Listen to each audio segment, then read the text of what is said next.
A very warm welcome to IDFC First Bank presents Leaders of Tomorrow Season 14. I'm Ritvika Gupta and you're watching our special weekend edition SuperAchievers Making New India powered by VoiceWhat. Today we are exploring how AI is creating real-world impact across industries, helping businesses become smarter and driving the next wave of innovation.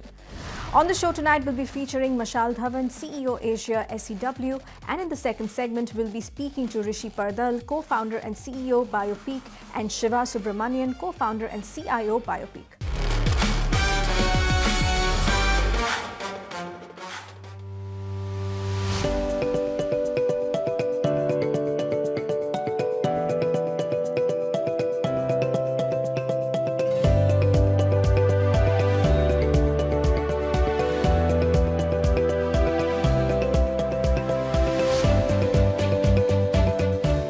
Well, today AI is changing the way businesses operate, and the real opportunity lies in using AI to solve real business challenges.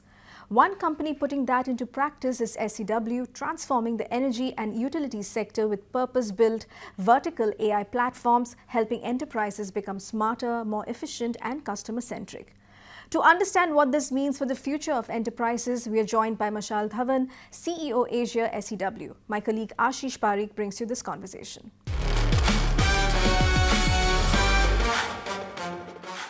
Mashal, welcome to the show. Pleasure to have you here.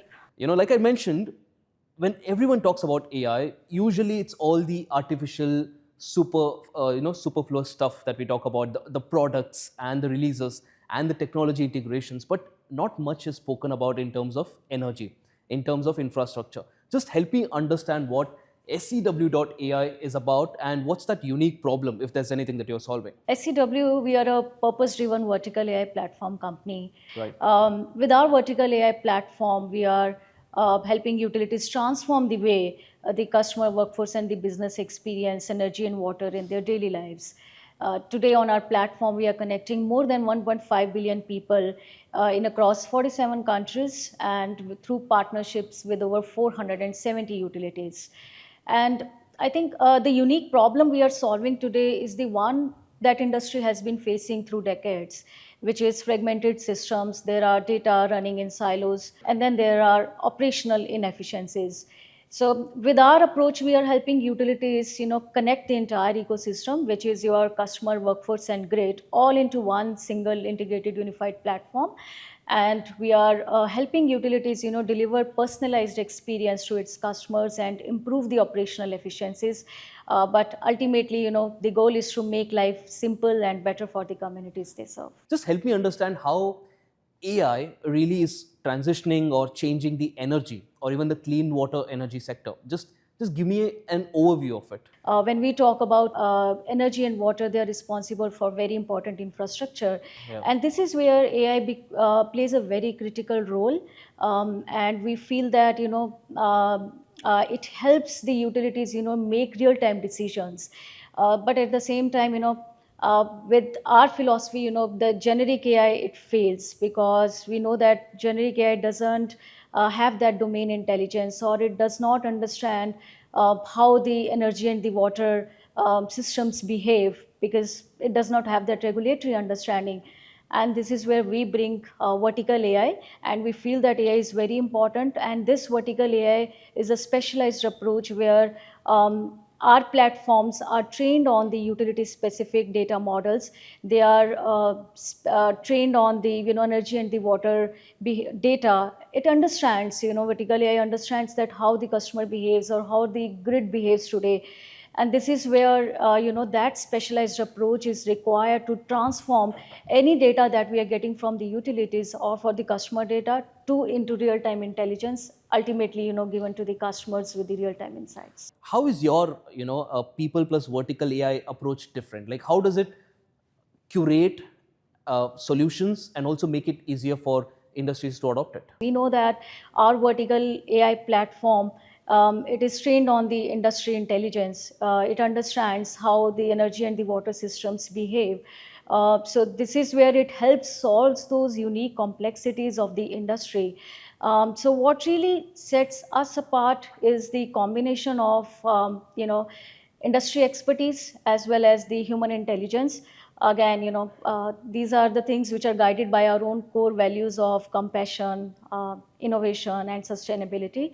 And this is where we feel that every customer interaction, with their service provider, it has to be seamless, more connected, and more intelligent. And I think this is where we differentiate ourselves from the industry. You're working with 470 utilities across 47 plus countries, and your customer size, I'm being told, is around 1.4 billion people. So, are you telling me SEW.AI's customers are almost the size of India's population? Yes, I think, see, this is the exciting part that today we are in across 47 countries with over adoption of 1.5 billion people.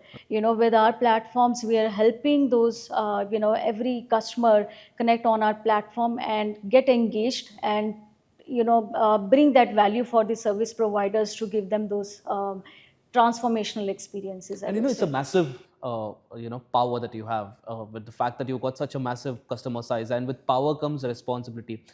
Help me understand, this massive customer size that you have. What's the sort of impact that we're looking at on ground? I think the impact, is ultimately measured by the number of lives we touch. We just talked about, right? Yes, yes. 1.5 billion people. So I think the impact can be seen around three dimensions. One, for a customer, where the customer has the ability and the control over their energy and the water usage, and they are able to make better choices. Second, for a workforce, where what it means is having the right information at the right time, at the right place, again, to make better decisions. And third, for the grid utility operators to be able to manage the operations more efficiently. And this becomes even more important because of the growing demand and the grid modernization. How important is India in SEW.AI's global strategy? And again, what role does the innovation hub, like you call it, play? I think India, we all know, it's incredibly important to our global AI strategy. Um, because India brings diversity, talent, innovation, everything, together, which only a few markets can. And I think of what it is not just one of the largest utility market today, but also, in a way, it has, it brings more energy and water innovation. It's dynamic in nature. So for us, this innovation hub, it is a more than a technology center. It is actually the powerhouse of the innovation, because this is the place where we bring industry expertise, AI capabilities, and customer centric design, or everything together, so that we are able to create global impact and global relevance, which is very important. Also, even more proud to invest in the exceptional talent that India has. I think one of the most interesting things is I look at a lot of these AI companies offering solutions, and a lot of times the person heading the team uh, for an industry that makes such an impact is not really from India. And what happens then is that you're not able to understand the core issues of the country you're operating in. You think like a business leader and not really like an impact maker. The fact that you are here at the helm, personally for you, how important is it, not just in terms of the market that India is, the number of utilities that you have, but the fact that you're able to touch lives on an everyday basis through technology? My leadership philosophy has always been to bring people, process, and outcomes together. I focus on strengthening the partnerships in Asia, empowering the teams, and creating a clarity of purpose, but also, more importantly, ensuring that the innovation stays grounded within the people, Right. which is very important for us, being in this innovation hub also. So I think technology and growth are important, like I said, but the real impact is when people understand the mission behind what they do. And when people are aligned, the impact naturally gets bigger and bring more values to our customers and partners. And AI also is now maturing as a market. So I think your role also becomes very important. Just help me understand what's your vision for the next 5 years, what's your mission and vision, given the fact that AI is now moving from a stage where everyone was experimenting with AI. Now AI is becoming more deeply embedded, particularly with water and energy sector. I think what excites me most is that AI is moving from that experimentation phase to becoming the foundation capability now. Because for many of us, we think about energy and water only when something goes wrong. So over the next 5 years, AI will change that experience entirely. And this is where I believe that AI will become that most intelligent and the trusted layer in the entire energy and the water ecosystem at every layer, whether customer, workforce, or grid. AI will play a very key role in shaping the experiences for the customers. And I think at SEW, we are already playing a very defining role in the future of that industry. Right, Mashal. Thanks a lot for speaking to ET Now. Thank you so much, and it's my pleasure. On that note, we'll take a quick break here. We'll be back shortly. Stay tuned.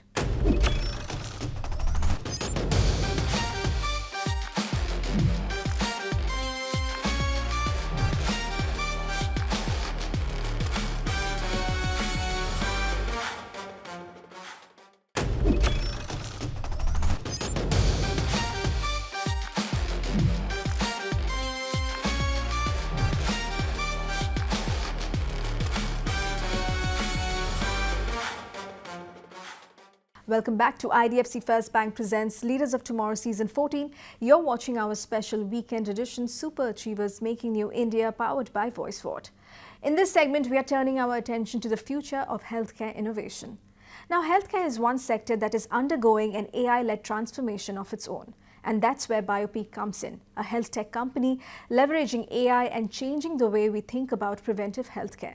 Joining us in this segment are Rishi Pardal, co-founder and CEO Biopeak, and Shiva Subramanian, co-founder and CIO Biopeak. My colleague Srija brings you this conversation.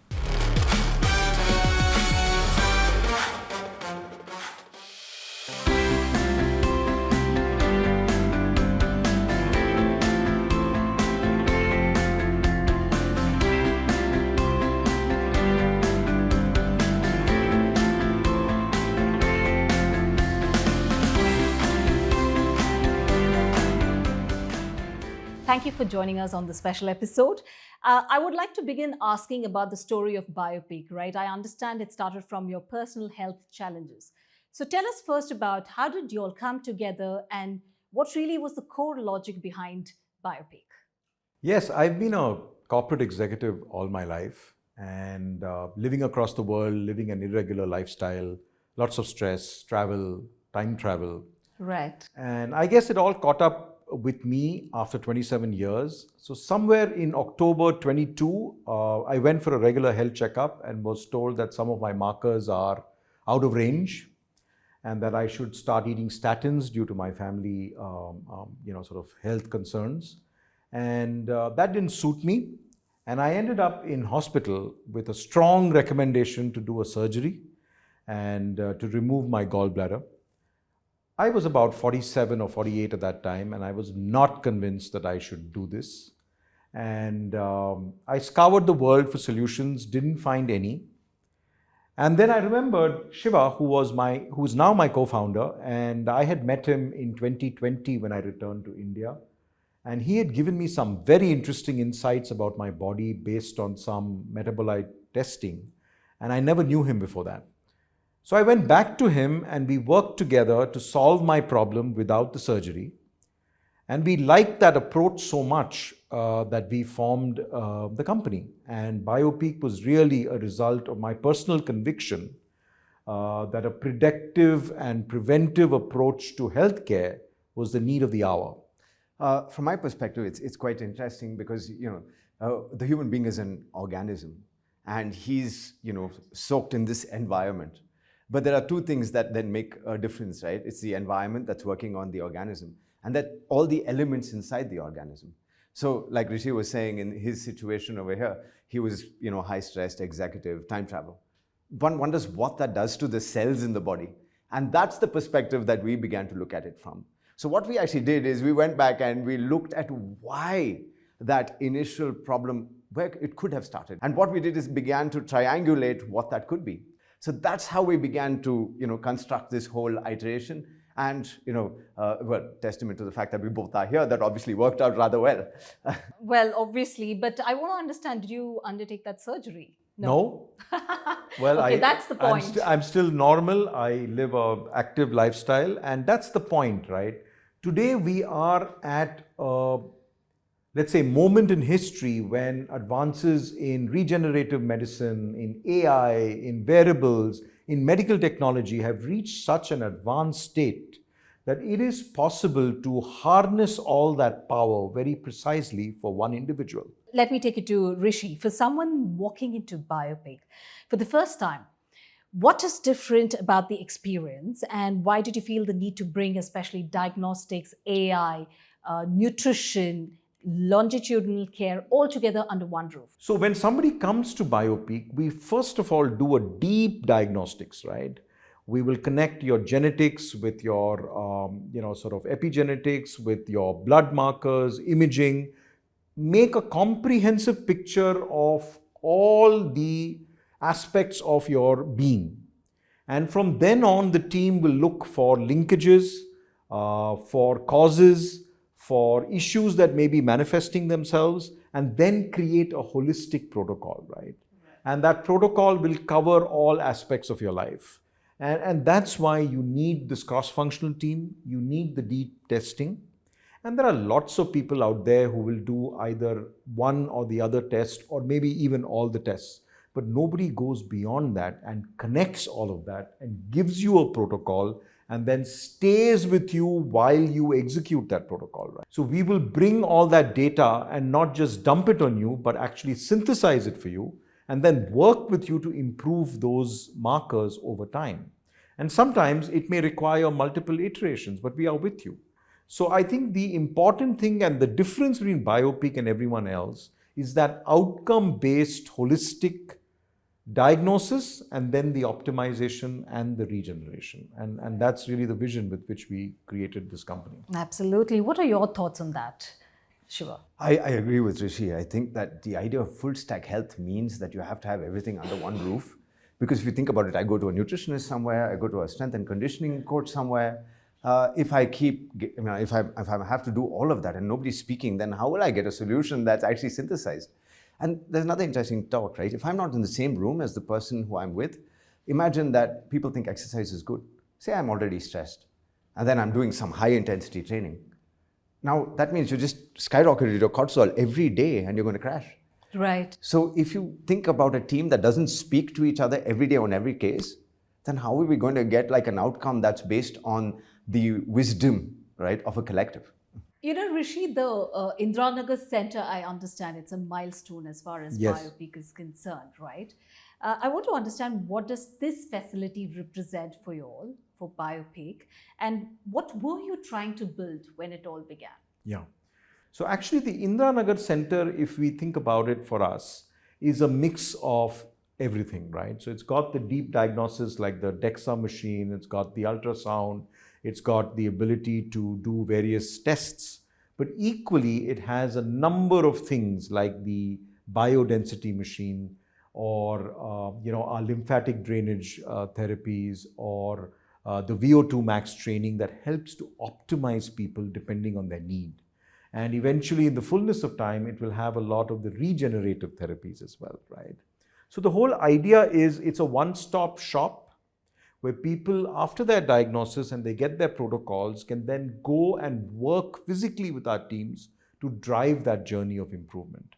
All that comes together in our Indiranagar facility. I would also like to ask you this. You've spoken about wanting to fundamentally change how India thinks about health, right?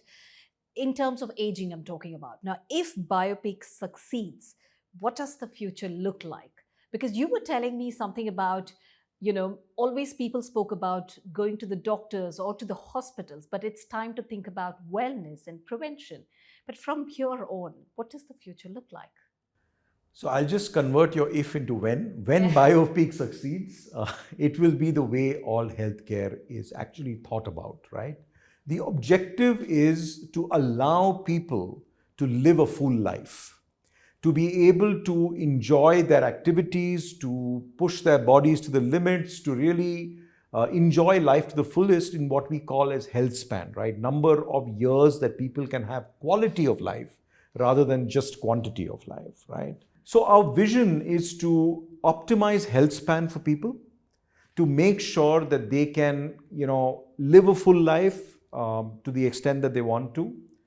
And that's possible with a preventive approach. What are your thoughts on that, Shiva, I mean, from a if you- science Yeah, perspective? it's a bioenergetic continuum. So imagine that energy fuels everything that we do. And aging is nothing but the resistance to energy.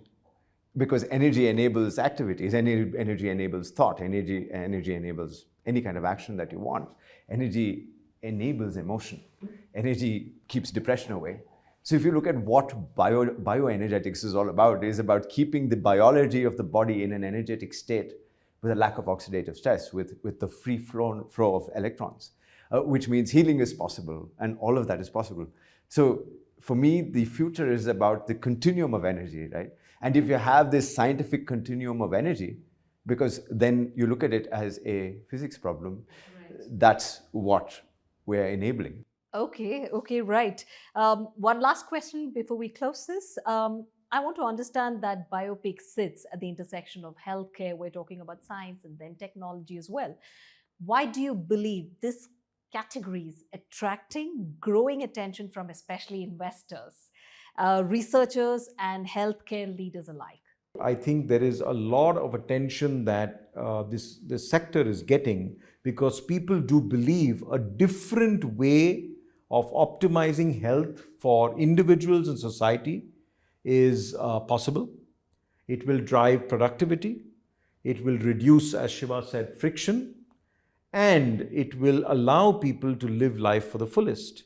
So potentially, I think it changes the paradigm of how we think about our health, how we think about medicine, and that's why the interest. Okay, what are your thoughts on that, Shiva?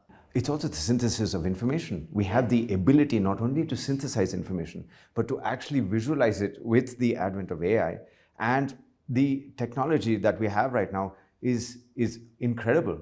But where can you put all of that together? And in longevity and health span is the space that is the culmination of all of these elements coming together. Because even if you look at the richness of data of every individual, I mean, that's cures for the next 20, 30 years. Right. Because it's the interactions of your biology, pharmacology, and you're able to constantly look at that. So now I know what happens if I put this technology and how it changes my biology.